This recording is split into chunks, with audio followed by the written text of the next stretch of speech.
everybody, and welcome back to my channel. I've got a flight out of LaGuardia Airport today, and you're coming along with me. Today, the wind is coming out of the northwest, which means that runway 31 and runway 4 are the active runways. Runway 31 is being used for arrivals, and runway 4 is being used for departures, and I'm excited about that because today we'll be flying the Bronx Climb.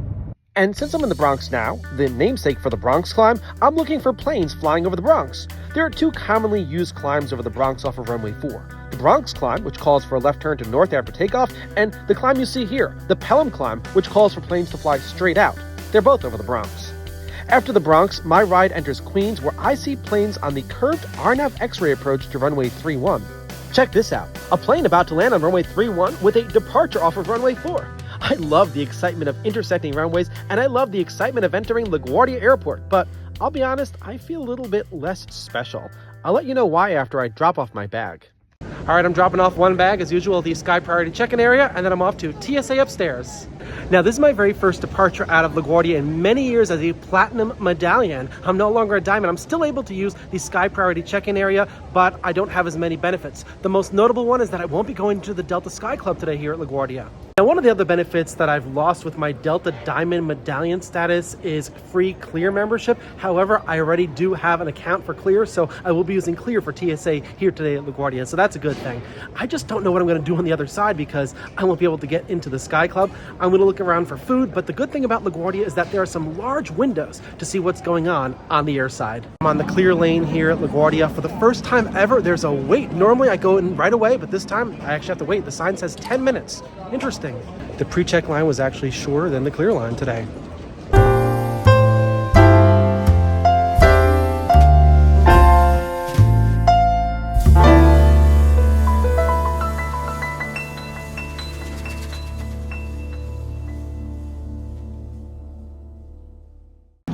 Okay, I just completed TSA here at LaGuardia Airport's Terminal C. That behind me is the Delta Sky Club. I cannot go in. I'm not used to it. I've been going into the Delta Sky Club for a really, really long time. I'm no longer Diamond because I didn't spend $20,000 last year in flights. The year before that, the requirement was only $15,000. And for next year, the requirement for Diamond is $28,000. That's out of reach. If these numbers were lower, I'd actually spend more, but I don't even bother to look anymore. I just look for the best deals now. So I can't get into the Delta Sky Club. I usually use the large window up there, but there is a very, very big window over here for me to look at the aircraft. I'm at least grateful for the window with the view of lane 15 on the ramp here, and it's nice to be able to see planes landing on runway 31 out there. I'm happy I can see Flushing Bay too. Runway 31 is the landing runway, and this is the beginning part of the runway. Planes won't slow down and vacate the runway until further down. More on that later. As I started to head west to look for some food, I got to see the A321 I'll be taking to PBI, landing on runway 31. Okay, my A321 is here. It's coming in from Tampa. I'm analyzing the spacing between runway 31 arrivals and departures off of runway 4, like this one, which is turning to the left to fly the Bronx Climb. We'll be doing that real soon aboard this nearly 5-year-old A321, which is working its way to the gate to deposit cold weather-bound passengers, then to board warm weather-bound passengers like me. But since I can't get any more free food in the Sky Club, I need to forage for some lunch, as despite being a regular at this airport, I don't really know the food options. This place looks nice, but lacks the views, so I'll go for something quick. I'll have to settle for some pizza. I found this pizza place, and I like it because there was a nearby seating area where I could see planes turn final over a fix called Dr. K, a nod to Mets player Dwight Gooden. There's a whole series of fixes named for Mets players that I could explain to you, but I need to get down to my gate as I get ready for boarding without having been to the Sky Club. It's a completely different experience. Okay, I'm working my way over to gate 77 because that is where my A321 to PBI is. Filled with a paid-for pizza rather than free Sky Club food, drinks, and desserts, I walked down the concourse. Here she is, a standard aircraft in Delta's fleet, although I noticed the nose cone was a different shade of white from the rest of the aircraft. Any ideas why? Today's flight number is 2033. Okay, we're getting ready to board the A321. My seat is on the right-hand side of the aircraft for the Bronx Climb. Should be a nice view. The right side will give me a great view of arrivals on runway 31 as we lift off, and how we'll fit in. That's all I'm thinking about now as I get on this airplane.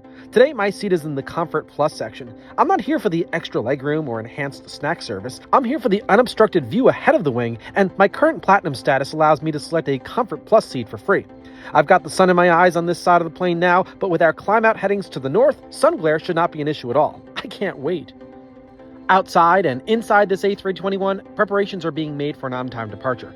I boarded in the Comfort Plus zone, so I sat on the plane for about 25 minutes before the boarding door was closed and we finally pushed back onto the ramp. Pushback occurred on time with the tug attached to the forward gear and 2 wing walkers on either side of the plane, ensuring that we don't hit anything. The ramp space is wide here at Terminal C, much wider than it was before the new construction. As we move forward onto lane 12, we're positioned toward taxiway Mike, and from my window, I see a plane over Dr. K lining up with the runway. There are a lot of planes landing, and we've reached out to the ground controller to get clearance to enter the active taxiway system on taxiway Mike, and we're told to make a left turn on taxiway Alpha, which runs parallel to runway 31.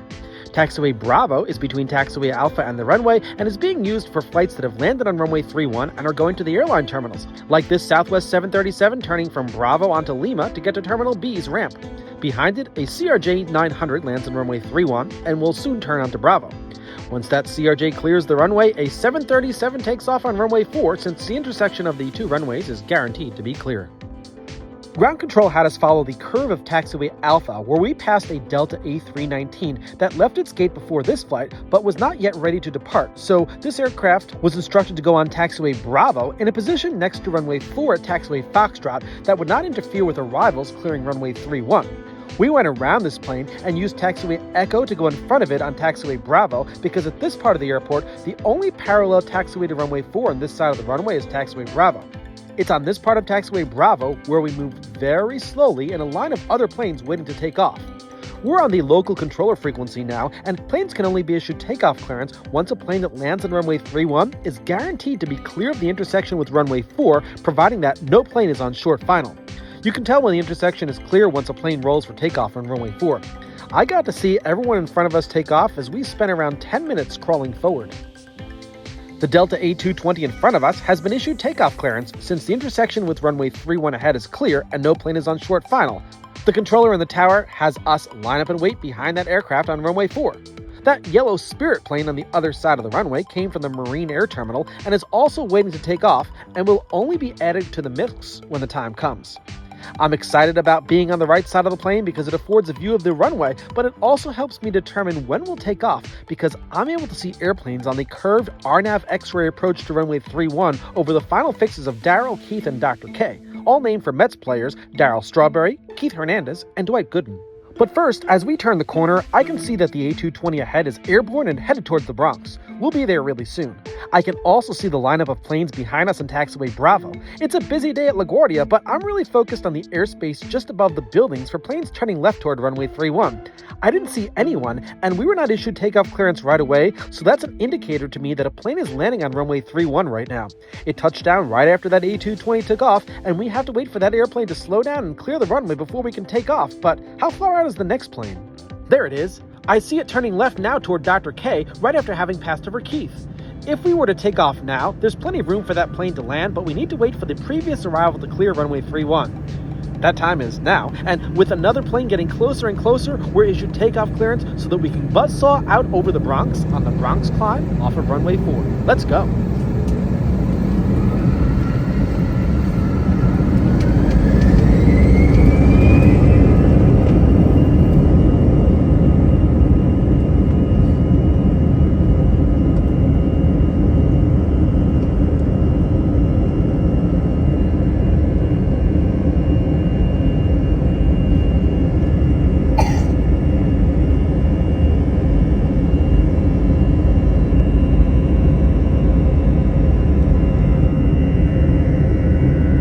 There goes the plane we just saw turning left to runway 31. Plenty of room.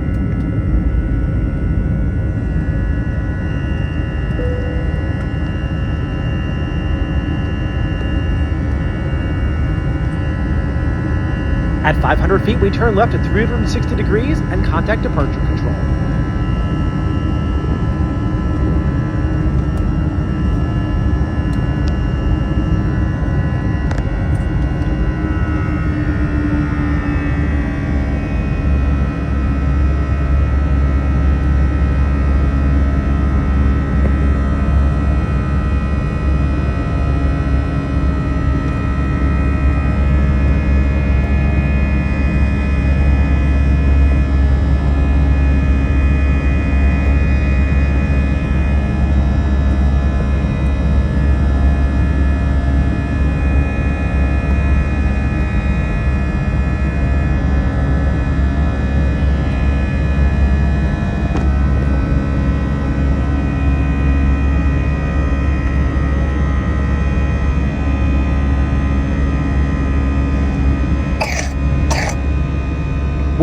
middle of the Bronx, and it's time for the controller to issue us a left-hand turn to the southwest to head towards our initial departure fix of White intersection in New Jersey.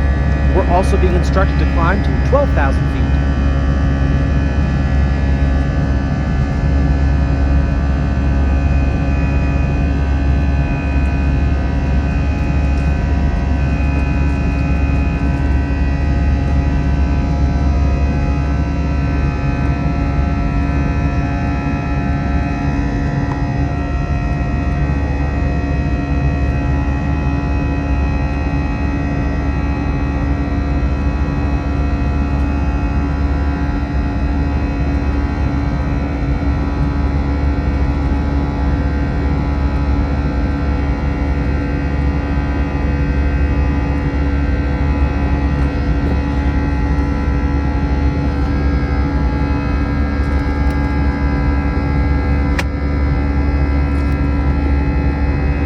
Over Manhattan now, heading southwestbound, looking at the Hudson River and New Jersey, as the controller hands us off to another controller who has us climb to 17,000 feet.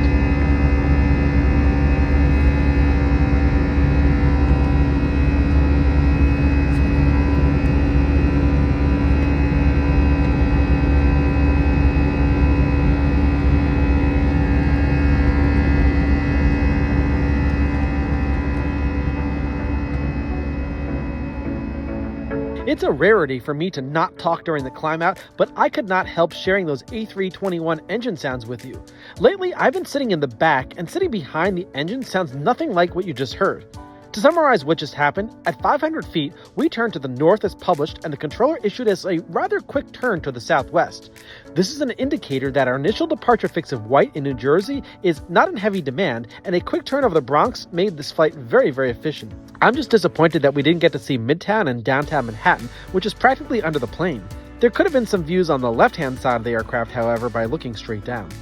What I'm looking forward to next, since I'm on the right side of the plane, is downtown Newark, New Jersey, the most populous city in the Garden State, and Newark Liberty International Airport, with its 2 parallel runways and 1 crosswind runway. This airport, like LaGuardia, is seeing many changes, and a new terminal has been built on the airport's south side. Today, the airport is in a northern flow, using runways 4 left and 4 right. That's the same direction we took off on at LaGuardia on runway 4. Many of the runways in the New York area airports are parallel. Just south of the airport, we can see a plane on final approach to runway 4 right, flying by Interstate 95. Once higher, we're given clearance to proceed to White intersection. We're climbing over New Jersey on this beautiful day for flying. I'm looking out for whatever I can identify down there, and we're talking to high-altitude center controllers on the way down to Florida.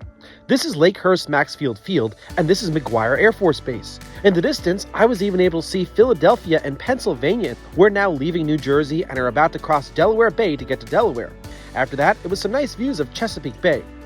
Oh, and this was a nice touch on the IFE screen, but I use it primarily for the map. Here you can see we're about to start the water portion of our flight, which means we're getting closer to Florida. While over the water, I mostly saw clouds, and it was tough to see opposite direction air traffic because of the presence of the sun, which was getting lower and lower in the west. Gonna descend down into Palm Beach. I'm starting to pick up the east coast of Florida in the distance as we fly the Clement to Arrival, an arrival procedure for flights from the north like us. Today, we'll be landing on runway 28 right, which means that we'll be approaching the airport from the east, heading west, and as we get closer to Palm Beach, we'll actually turn to the left and proceed out to sea to start a right downwind leg. When spacing between us and the traffic ahead is appropriate, we'll turn to the right on a right base leg, then we'll make another right turn to join the final approach course and fly toward the land and the airport to land on runway 28 right. I just put out a video about landing at the Daytona Beach International Airport on runway 25 right, which heads in a similar direction, and the pattern that we flew for that approach is very similar to what we'll fly here. I suggest you watch that recent video since that was done in clear conditions. Today's turns will be in instrument meteorological conditions, but will be below the clouds for the beach approach and landing. We've checked in with Palm Beach Approach Control, which is providing guidance to us to get into the pattern for arrivals. Approach Control is now telling us to turn to the left, to the east, and away from the land to begin the downwind leg. We're over the water now, and will continue to remain over the water until final approach. For now, we move further and further east to settle into the line of planes ahead of us. We're now due east, and will proceed on this heading for several miles. When the right time comes, the controller will have us turn back to the right, to the south, the right base leg. We're only on the base leg for a short period of time before we're told to turn right to intercept the final approach course. But all of this is happening in the clouds, and when in the clouds, it can be hard to tell that you're even turning. Once clear for the approach controller hands us off to the controller in the tower for landing clearance. I've sped up to the part where we're breaking out of the clouds with the runway directly ahead of us. We've already checked in with the tower and have been given clearance to land. We're headed this way because the wind is coming from the west and we need a headwind to land. Up ahead is the Barrier Island, a narrow island that we'll fly over before crossing Lake Worth Lagoon, which is part of the Atlantic Intracoastal Waterway. While over the Barrier Island, we'll fly just about 2 blocks north of the Mar-A-Lago Club, a resort that's a National Historic Landmark and is home to its owner, Donald Trump. Mar-a-Lago means sea to lake, and it runs the width of the island from the sea, the Atlantic Ocean, to the Lake Worth Lagoon.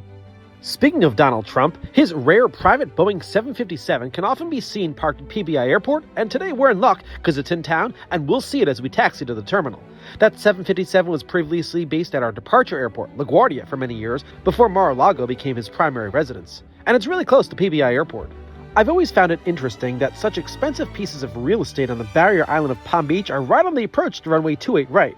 I often think of homes like the ultra-expensive kind found here to be in remote and more quiet areas, but as you can see, we're coming in low over the barrier island. The island is really narrow, only a few blocks wide, and right after it is the Lake Worth Lagoon, a wide part of the Intracoastal Waterway that's well protected for boaters. The lagoon is connected to the ocean by inlets which were man-made. The lagoon runs for 21 miles, and just beyond the lagoon is the mainland of West Palm Beach. Our final approach is primarily over residential areas as we come in lower and lower. We're all set to land with the gear down and flaps configured for landing as we pass over US 1, a road that runs up the entire eastern seaboard. The neighborhood below is densely populated and quite different from the neighborhood on the barrier island, despite it being so close. The aircraft ahead of us has landed and cleared the runway, and our runway is also being used as the departure runway, so you'll see a Southwest 737 waiting for us to land before it can get clearance to go onto the runway. We're passing over Interstate 95, which also runs up the entire eastern seaboard. We're all set for landing, so let's land on runway 28 right.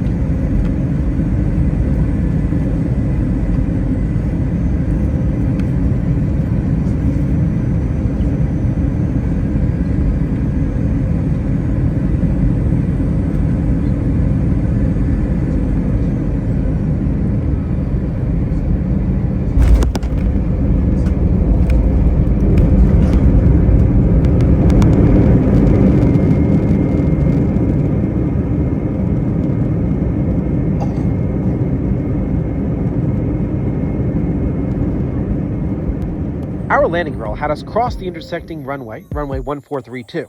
You might have noticed the airline terminal on the right side of the runway, so we'll have to vacate the runway to the right and turn back to get to the terminal after crossing runway 1432 again on the way back. Taxiway Charlie 4 will be the taxiway we use to vacate the runway. We'll take taxiway Charlie all the way back to the airline ramp under the control of the ground controller. We used quite a bit of the 10,000-foot-long runway, but braking was light and leisurely, so we landed long even though the runway does have a displaced threshold for touching down. Overall, it was a pleasant approach and landing here at PBI. We're now crossing the crosswind runway after having been cleared to do so. And here's Trump's private 757 parked on a ramp as a G650 taxis along. We're now turning into the ramp under the guidance of ramp controllers to get into our final position at the gate. What a great flight it was, and I'm sad to see it coming to a close, but I'll be on many more flights, as I'm sure you know. So stay tuned for more fully explained videos right here on this channel.